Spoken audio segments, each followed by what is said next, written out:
My mom went to prison very young. My dad was a recovering drug addict. I spent a short time in foster care, and then I had been molested by my father when I was in 4th grade. And I was kind of put out at a young age and just kind of living with friends and stuff and just having to make a lot of decisions for myself. I was in school every day. I was on the basketball team, plenty of friends, always was doing activities after school, so everything was great. When I was 14, a guy that lived by my bus stop, he would always try to approach me and talk to me and put me in a different mindset. That resulted in him trapping me and pimping me and had me do things that I never would want to have done as a child. He harassed me for a while, calling me, and finally one night I just broke down and went and met him out of his persistence. And he picked me up, and in the car was another man driving and a woman who was probably in her early 30s in the back seat. So right away I knew that it was very strange and very uncomfortable, and the next morning, I found myself on the street with this woman instructing me how to, sell myself. We've debriefed girls where they take us back to meet their parents, and as we're pulling into the neighborhood, it's a gated community. There's 2 cars in the driveway. The house is immaculate. Both parents are still married, still together. And then you have the ones people would expect living in a trailer park. They're not, from humble means. Point being, it's everywhere. At some point, all teenage girls are vulnerable, and these pimps and traffickers are looking for them in their most vulnerable moment. These youth are hearing songs, watching music videos every day about, I'm in love with a stripper, my girl, I love her so much and she's got to work for her money. And that is a message that young women especially are receiving very loud and very clear. There's a certain lifestyle that comes along with it that I think many young women are vulnerable to and kind of fall into that trap, and then suddenly they're in it and they can't get out. I don't think I'm good enough to do anything else, so I'm just gonna keep selling my body, and I felt like nobody was taking care of me, so why would I stop? One of the things that seems to get everyone's attention about trafficking of children is the age of the children who are being sold. They can imagine someone being abused as a child who's very young, who's 10 or 11 years old, but the idea that there's someone out there who wants to buy sex from someone that young seems to shock people. And we have stories of girls that young being sold every day. The average age of entering into prostitution is 13 years old. We don't typically come across these girls till they're 15 or 16, which means that there's often a couple years before they go undetected by law enforcement. And the deeper they get into the game and the lifestyle, the more difficult it is to get them out. So one of the reasons that young girls are targeted by pimps is that they're vulnerable and they're easier to gain power and maintain control over.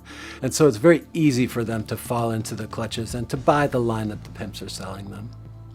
The vast majority of the referrals I receive are for very young girls. I get a lot of referrals for 12-year-olds, and I just had a referral the other day from a school counselor for 3 11-year-old girls. The younger the girl, the more longevity, if you will, they provide. They're feeding a demand that is, men are looking for really young girls, unfortunately. So the profitability is much higher with the young girl because they can resell her for years. I was talking to one of the convicted sex buyers in a class the other day that I teach. He said that he was interested in purchasing sex with 15-year-olds because they were vulnerable and he could control them and he could have power over them and they would do what he said. The reason why these girls can't get away is because they're pimps. They control them, they beat them, they threaten violence, they threaten to expose them to their families, they keep their belongings, and they gain control over these young girls that they feel like they're trapped. being away from anybody that I knew, anything that was familiar. I didn't have any money or ID to get me anywhere, so that was really frustrating. And then obviously selling your body for anybody, man or woman, is completely degrading. It can be very violent because the most dangerous thing is you put yourself out there. You don't know who's coming for you. You don't know why they're coming for you, and you don't know what their motive is for wanting to have sex with you. And then if things didn't go that person's way, then they would hurt you or put you in bad situations to scare you, or they would scare you. A Native American man approached me in a car and said that he wanted to date. I got in the car and he drove around a little bit and we had small talk until we came to an agreement, and he got on the freeway and he drove very fast on the freeway and he locked the doors where he parked in an area, and he had a knife on me the whole time and put the knife to my throat and said, "If you don't sleep with me, I will kill you." And he said, "Even if you sleep with me, I may still kill you." So I pleaded with him that, let me go. You can keep everything. You've already robbed me for everything. Just keep it. Just don't kill me. I went out there and didn't know that that was the man that was coming for me. She was talking about having to do 40 dates per day before she would be allowed food or before she would be allowed back to the hotel. $500 more, 20 more dates, whatever it might be. Clearly, at 3 o'clock in the morning when you're dealing with a 13-year-old, somebody put her out there in the pouring rain and told her, "Don't use your umbrella because my customers need to see what they're buying." You can basically order up a young woman just as fast as you can order a pizza and have it delivered to your house. A young appearing female walking on the track is quite obvious. An internet ad where you can create photos or use fake photos, really until law enforcement calls that number. It's fairly easy to avoid detection. The challenge is with the freedom of the internet, and it's not regulated, people put just terrible, terrible opportunities on there, and it's being exploited by the criminal element. It's very difficult to have a significant impact when there's so much demand. We've arrested pastors that are pastors right in the area where we're patrolling. We've arrested a federal judge, retired, but still a federal judge. Embarrassingly, a couple of cops, both active duty and retired, firemen, teachers, softball coaches of girls that are the age that they're with when you arrest them. I mean, you name it, PE teachers, it doesn't matter. It affects everybody. It's working people, it's normal people. If we start having conversations with men about their feeling that they can buy sex, we could slow this thing down or even stop it.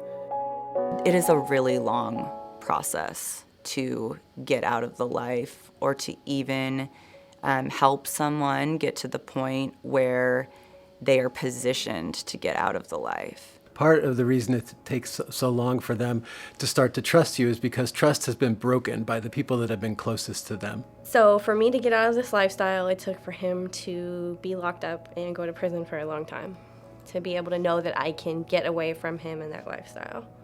Being away from this guy for a couple days made me really be in myself and make a decision for myself that I wanted to go home, and this was not what I wanted at all.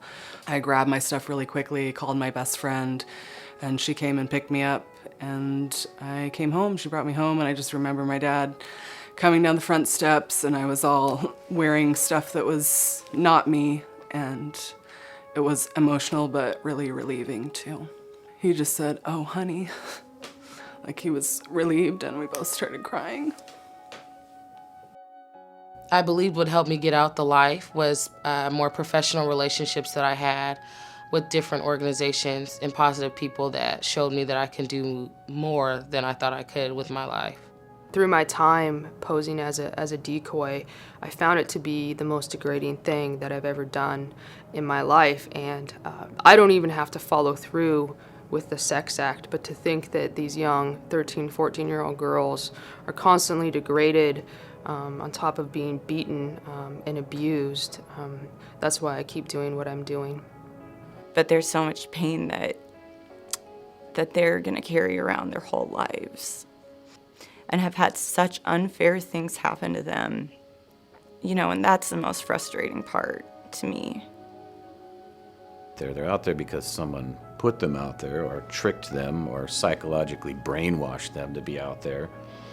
And then once they're out there and the damage is done, how do we fix them?